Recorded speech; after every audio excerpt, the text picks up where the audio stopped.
श्री शिवाय नमस्तुभ्यम। आज के वीडियो में आप सुनेंगे श्रावण मास महात्म्य के 24वें अध्याय की कथा। इस कथा में भगवान शिव श्री कृष्ण जन्माष्टमी व्रत के महात्म्य में राजा मितजित का आख्यान वर्णन कर रहे हैं। तो आइए कथा का रसपान करते हैं। भगवान शिव कहते हैं, हे ब्रह्मपुत्र, पूर्व कल्प में दैत्यों के भार से अत्यंत पीड़ित हुई पृथ्वी बहुत व्याकुल तथा दीन होकर ब्रह्मा जी की शरण में गई। उसके मुख से वृत्तांत सुनकर ब्रह्मा जी ने देवताओं के साथ क्षीर सागर में विष्णु के पास जाकर स्तुतियों के द्वारा उनको प्रसन्न किया। तब नारायण श्रीहरि सभी दिशाओं में प्रकट हुए और ब्रह्मा जी के मुख से संपूर्ण वृत्तांत सुनकर बोले, हे देवताओं, आप लोग डरे मत। मैं वसुदेव के द्वारा देवकी के गर्भ से अवतार लूंगा और पृथ्वी का संताप दूर करूंगा। सभी देवता लोग यादवों का रूप धारण करें, ऐसा कहकर भगवान अंतर्ध्यान हो गए। समय आने पर वह देवकी के गर्भ से उत्पन्न हुए। वसुदेव ने कंस के भय से उन्हें गोकुल पहुंचा दिया और कंस का विनाश करने वाले उन कृष्ण का वहां पालन पोषण हुआ। बाद में मथुरा में जाकर उन्होंने अनुचरों सहित कंस का वध किया। तब पुरवासियों ने आदर पूर्वक यह प्रार्थना की कि हे कृष्ण, हे महायोगी, हे भक्तों को आश्रय देने वाले, हे देव, हे शरणागत वत्सल, हम शरणागतों की रक्षा कीजिए। हे देव, हम आपसे कुछ निवेदन करते हैं, इसे आप कृपा करके हम लोगों को बताइए। आपके जन्मदिन के कृत्य कोई कहीं भी नहीं जानता। वह सब आपसे जानकर हम सभी लोग उस जन्मदिन पर वर्धापन नामक उत्सव मनाएंगे। अपने प्रति उनकी भक्ति, श्रद्धा और सौहार्द को देखकर श्री कृष्ण ने अपने जन्मदिन के संपूर्ण कृत्य को उनसे कह दिया। उसे सुनकर उन पुरवासियों ने भी विधान पूर्वक उस व्रत को किया। तब भगवान ने प्रत्येक व्रतकर्ता को अनेक वर प्रदान किए। इस प्रसंग में एक प्राचीन इतिहास भी कहा जाता है। अंग देश में उत्पन्न एक मितजित नामक राजा था। उसका पुत्र महासेन सत्यवादी था तथा सन्मार्ग पर चलने वाला था। सब कुछ जानने वाला वह राजा अपनी प्रजा को आनंदित करता हुआ उनका विधिवत पालन करता था। इस प्रकार करते हुए उस राजा का अकस्मात देवयोग से पाखंडियों के साथ बहुत काल पर्यंत सहचर्य हो गया और उसके संसर्ग से वह राजा अधर्म परायण हो गया।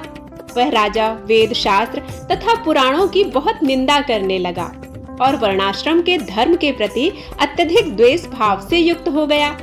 हे मुनिश्रेष्ठ, बहुत दिन व्यतीत होने के पश्चात काल की प्रेरणा से वह राजा मृत्यु को प्राप्त हुआ और यमदूतों के अधीन हो गया। यमदूतों के द्वारा पाश में बांधकर पीटते हुए यमराज के पास ले जाते हुए वह बहुत पीड़ित हुआ। दुष्टों की संगति के कारण उसे नरक में गिरा दिया गया और वहां बहुत समय तक उसने यातनाएं प्राप्त की। यातनाओं को भोगकर अपने पाप के शेष भाग से वह पिशाच योनि को प्राप्त हुआ। भूख व प्यास से व्याकुल वह भ्रमण करता हुआ मारवाड़ देश में आकर किसी वैश्य के शरीर में प्रवेश करके रहने लगा। वह उसी के साथ पुण्यदायिनी मथुरापुरी चला गया। वहां पास के ही रक्षकों ने उस पिशाच को उसके गृह से निकाल दिया। तब वह पिशाच वन में तथा ऋषियों के आश्रम में भ्रमण करने लगा। किसी समय देवयोग से श्री कृष्ण जन्माष्टमी के दिन व्रत करने वाले मुनियों तथा द्विजों के द्वारा महापूजा, नाम संकीर्तन आदि के साथ रात्रि जागरण किया जा रहा था। वहां पहुंचकर उसने विधिवत सब कुछ देखा और श्रीहरि की कथा का श्रवण किया। इससे वह उसी क्षण पाप रहित, पवित्र तथा निर्मल मन वाला हो गया। वह यमदूतों से मुक्त हो गया और प्रेत योनि छोड़कर विमान में बैठकर दिव्य भोगों से युक्त हो श्री विष्णु लोक पहुंच गया। इस प्रकार इस व्रत के प्रभाव से पिशाच योनि को प्राप्त उस राजा को विष्णु का सानिध्य प्राप्त हुआ। तत्वदर्शी मुनियों ने पुराणों में इस शाश्वत तथा सर्वलौकिक व्रत का पूर्ण रूप से वर्णन किया है। सभी कामनाओं को पूर्ण करने वाले इस व्रत को करके मनुष्य सभी वांछित फल प्राप्त करता है। इस प्रकार जो कृष्ण जन्माष्टमी के दिन इस शुभ व्रत को करता है, वह इस लोक में अनेक प्रकार के सुखों को भोग कर शुभ कामनाओं को प्राप्त करता है। हे ब्रह्मपुत्र, वहाँ बैकुंठ में 1 लाख वर्ष तक देव विमान में आसीन होकर नानाविध सुखों का उपभोग करके अवशिष्ट पुण्य के कारण इस लोक में आकर सभी ऐश्वर्यों से समृद्ध तथा सभी अशुभों से रहित होकर महाराजाओं के कुल में उत्पन्न होता है। वह कामदेव के समान स्वरूप वाला होता है। जिस स्थान पर कृष्ण जन्मोत्सव की उत्सव विधि लिखी हो अथवा सभी सौंदर्य से युक्त श्री कृष्ण जन्म सामग्री किसी दूसरे को अर्पित की गई हो अथवा उत्सव पूर्वक अनुष्ठित व्रतों से विश्व सृष्टा श्री कृष्ण की पूजा की जाती हो, वहां शत्रुओं का भय कभी नहीं आता।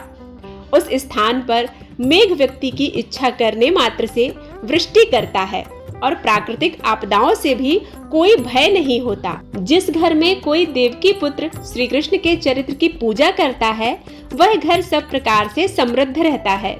वहाँ भूत प्रेत आदि बाधाओं का भय नहीं होता।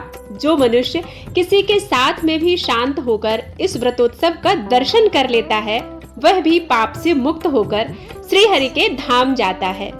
इस प्रकार श्री स्कंद पुराण के अंतर्गत ईश्वर सनत कुमार संवाद में श्रावण मास महात्म्य में जन्माष्टमी व्रत कथन नामक 24वां अध्याय पूर्ण होता है। बोलो उमापति महादेव की जय।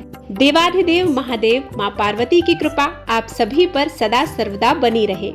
उम्मीद है कि यह कथा आप सभी को पसंद आई होगी। यदि पसंद आती है तो प्लीज लाइक जरूर कीजिएगा। चैनल पर पहली बार आए हैं तो इसे सब्सक्राइब करना बिल्कुल मत भूलिएगा। बेल बटन जरूर प्रेस कीजिए ताकि नए वीडियोस के नोटिफिकेशन आप तक पहुंच सके और आप उन वीडियोस का आनंद ले सके। मिलती हूँ एक नई कथा के साथ, तब तक के लिए ओम नमः शिवाय।